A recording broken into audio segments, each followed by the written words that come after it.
আসসালামু আলাইকুম বন্ধুরা, কেমন আছেন আপনারা? আমি অনেকদিন যাবৎ ভিডিও করতে পারি না, অসুস্থ ছিলাম। অফিসে মাথা ঘুরে পড়ে গেছিলাম, পরে হাসপাতালে নিয়ে গেছিল, 2টা স্যালাইন দিছে আমারে। এখন হয়তো একটু মোটামুটি সুস্থ, কিন্তু পুরোপুরি সুস্থ হইনি, হাঁটতে পারি না এখনো। ডাক্তারে বলছে দুধ, ডিম, অনেক কিছু খাইতে। এই যে দেখেন আমার এই যে দেখেন আমার মা কলা নিয়ে আসছে, গ্যান্ডারি, ডাব, এই যে 2টা ডাব নিয়ে আসছে।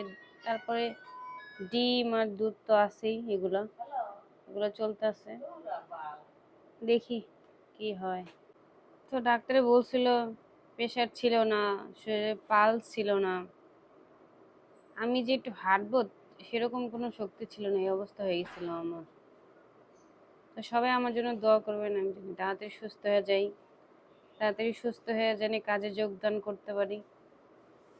সবাই ভালো থাকবেন।